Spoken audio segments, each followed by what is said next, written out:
Hello, I'm Richard Gisbert, and you're at The Listening Post. This week, one story in Pakistan reported two different ways. Was he a CIA contractor? Was he a diplomat? The CIA agent and the media. The protesters continue to chant. Nigerian journalism gets a shakeup all the way from New York. China clamping down on the news media to keep the Jasmine Revolution from spreading to the Far East, and taking stock of the footage they call B-roll in our web video of the week. Do you need shots of ordinary people doing things for your next commercial? We got that B-roll. We got that B-roll. A pretty big news story has been unfolding in Pakistan over the past few weeks. Don't feel bad if you've missed it. Much of the news media did too. Some of the outlets that did report the story got it wrong and may have done so deliberately. On January 27th, an American named Raymond Davis allegedly shot and killed two Pakistani men in Lahore who he claimed were trying to rob him. The Pakistani media first speculated and then reported that Davis was with the U.S. Central Intelligence Agency. He was a CIA spy. The U.S. Embassy said that Davis was a mere technical advisor, and the State Department in Washington urged the U.S. media to go with that version of the story, which they did, until a British newspaper, The Guardian, reported that Davis was in fact CIA. Our starting point this week is Lahore, Pakistan. The case of the unquiet American, the disquieting effect that this incident has had on U.S.-Pakistani relations, and the noise that now surrounds the coverage and non-coverage of the story.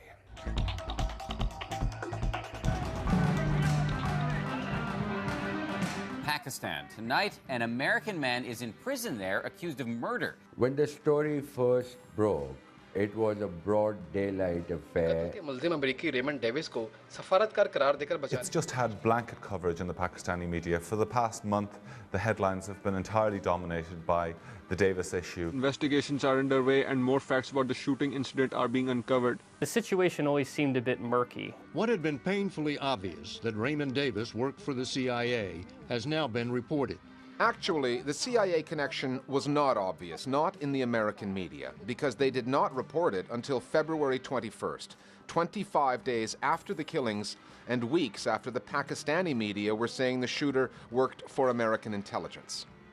If you tune in to Pakistani television stations, day in and day out, they're talking about this incident, they're talking about the relationship with the United States, the fact that CIA spies are able to work with impunity throughout the country. In the Pakistani media, it had been out there for several weeks that Davis was a CIA agent. News organizations were covering protests where you had Pakistanis in the streets who basically were holding up signs saying that this guy was a CIA agent. It's been a sort of, media firestorm, really. We've had actual interrogation tapes from Davis with the police or in prison being released to the media and aired, and really this is, I think, pretty unprecedented stuff.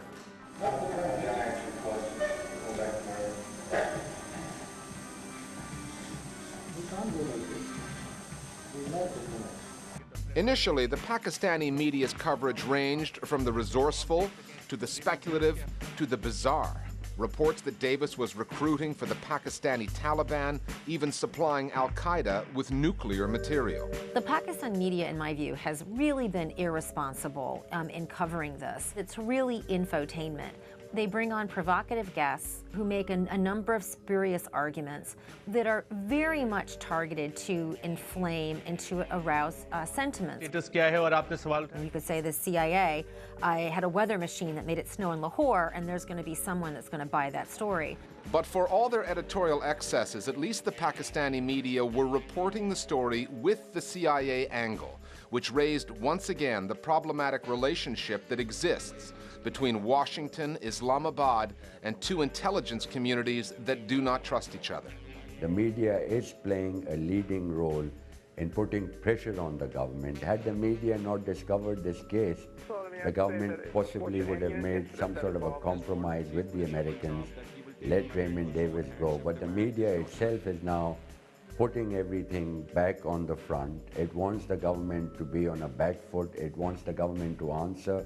For the first 3.5 weeks, U.S. media outlets, including the New York Times, the Washington Post, and the Associated Press news agency, were all reporting the shooter was a diplomat. They later admitted they did that at the request of the U.S. State Department, which said revealing Davis's CIA affiliation might put him at greater risk. The State Department asked the same of the British newspaper The Guardian, but given what was already public knowledge in Pakistan, The Guardian did not cooperate. There were several emails backwards and forwards where the CIA presented their arguments, but in the end, our assessment really was that the safety threat to Davis was not linked to publication of any story. They were already burning his effigy in the streets, calling him a CIA agent. So really, it actually wasn't such a great secret at that point.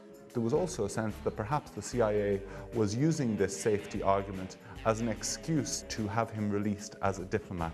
Once The Guardian published, U.S. media outlets stopped censoring themselves, reported that Davis was CIA, and explained to their readers why they had held that information back. The New York Times published some readers' letters critical of the decision. One said, "Yet again, the Times has shown itself to be a willing pawn of the government's propaganda ministry."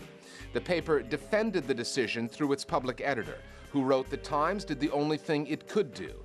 But even he asked, how can a news outlet stay credible when readers learn later that it has concealed what it knows? The New York Times fell in a real trap here. It's one thing if the New York Times learns about something happening abroad, say if somebody is kidnapped in a war zone, and they simply don't report on it at all.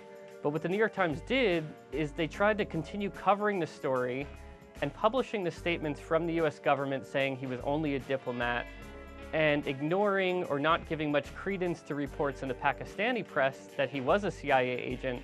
So when you look back at these stories, they are misleading.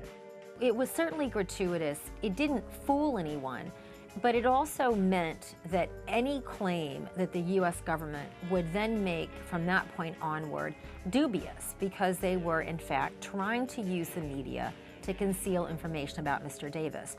It simply doesn't work as a strategy. Some media critics have saluted The Guardian for breaking the news embargo and provoking U.S. newspapers to follow. But would The Guardian have acted with the same independence had Davis been British, working for MI6 as opposed to the CIA? When a government approaches a newspaper not to publish a story, there are two arguments it can make that are very powerful. One is that an individual's life is in danger. The other is that national security can be threatened. So it's very difficult to hypothetically say what would happen if a British intelligence agent was involved. But there's certainly no doubt that The Guardian would take those concerns very seriously and look at them on their merit. U.S. officials feared Davis. Because what news organizations in one country call a national security concern, the rest of the world's media just call news. And the moment Raymond Davis pulled the trigger in Lahore, he became a story, whether the CIA likes it or not.